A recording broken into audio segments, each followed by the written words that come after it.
Clint Howard, what are you doing, man? Well, I'm sitting here talking to Big D and Bubba. Big D and Bubba. Yeah. You had to look on the paper. I want you to think about what you think Big D and Bubba look like. You get it in your head, and once you get a night, and then at some point today, I hope you Google and look at us. You'll have it all wrong. It'll be completely wrong. We are so hot. Very hot. Yeah, no, hot's not what I'm envisioning. Hold on, let me put on my Karnak kind of hat. Karnak, Oh, wow. wow, that's a reference. Okay, I love that. I'm kind of seeing Bubba looking a little bit like my tax accountant. Yeah, probably not. Well, I don't know. You haven't met my tax accountant. You don't want me doing your numbers? No. And I'll tell you what, I don't think they let Big D coach Little League, if you know what I mean. I got to stay 50 feet away from every school. Where's your house? Yeah, I look like your brother. Is who I look like. Man, we're excited. You're doing this Bold and Beautiful on set. This is pretty cool. What are you playing in the show? Well, we don't call them soap operas anymore, do we? Or do we call them just shows? I think we just call them My shows. stories. My Oh, no. stories. That's it. Stories. No, listen, they call them soaps. The actors refer to themselves as soap actors.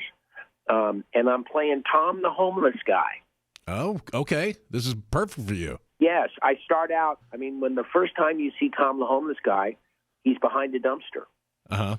scratching a lottery ticket. Okay. This is you. And there's characters on the show. One of them is Deacon, and they're desperately hunting. They're hunting for somebody, and they need information. Okay. And I happen to be a guy that has a little information about what they're looking for. Okay. And it starts with that. The arc continues. In fact, I'm working today. I worked yesterday. I'm working today, and I think I'm going to work some more on it. They seem to like Tom the homeless guy, and they appreciate what I'm doing, which is fun, and I appreciate gainful employment. For sure. I don't think people realize this, Bubba. Did you know that he's been in all of the 5 generations of Star Trek? Yes.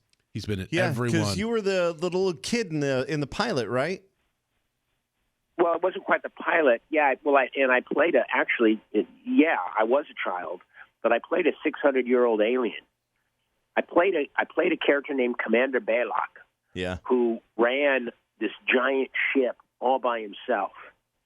And I ended up playing this little game with Captain Kirk, who he was the guy that ran the Enterprise.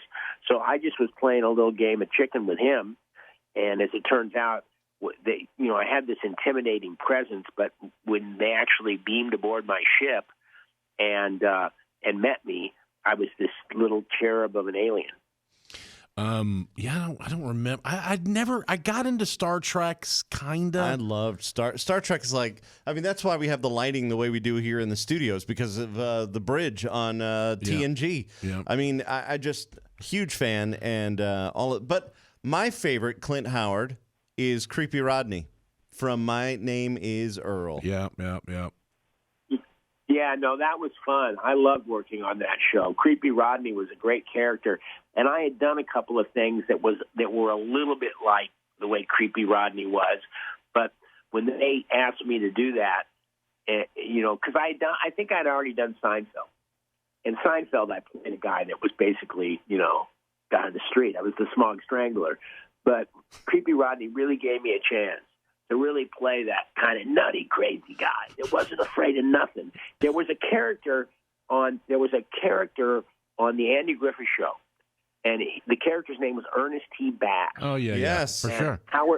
Howard Morris, a really funny comedian, a comic actor, he played Ernest T. Bass, and so Creepy Rodney was sort of a version. He was sort of like Ernest T. Bass on steroids. I could see that. I totally see it. How many people go, man, Clint, I like you a lot better than your brother? Because I do like you better than your brother. You're likable. I do. Ron feels very, I don't know, kind of put together, and I don't relate to it. I relate to you because you seem like you're a mess like we are.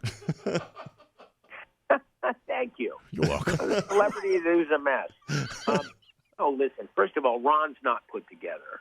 Ron carries himself well, and Ron is, Ron's done things that no other person in the world has ever done. To go from being a child actor, a very famous child actor, to being somebody who's been a storyteller and entertained hundreds of millions of people with his movies and of all different genres. Mm-hmm. The one thing about my brother is, he's not known as just a funny guy. He's not known as just a comic book guy. He's not known, he has challenged himself as a storyteller, and he's done movies, like Ransom with Mel Gibson, to back when he did Willow. He directed a movie called Willow with George Lucas, and then he's done, Parenthood. Parenthood's one of the great friggin' comedies of all time. Yeah. And then Apollo 13, and so you say that, I think I do like him better than you now. I didn't realize he did all that stuff.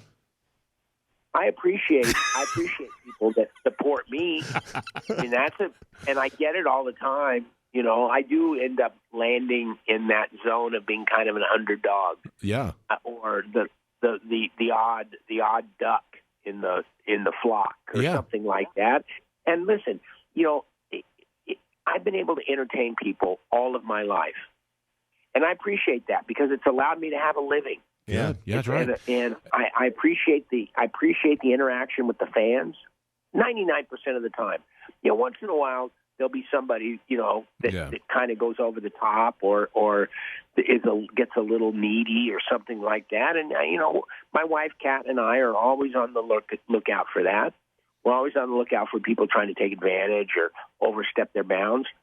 But generally speaking, I enjoy the fans, and I really, really enjoy the fact that when I can sit down and think about it, that I have entertained people my entire life and made a living at it. Yeah. It's a great run, man, and you continue doing it. You can see him on The Bold and the Beautiful, the one and only Clint Howard. Clint, we love you, man. Thank you for the time, brother. Oh, no, thank you. Hopefully we can chat again. Sounds good. Nice. Love to see you soon. Well, because over the years, teenage kids have told you to like and subscribe, we don't have to say that anymore. You know what to do.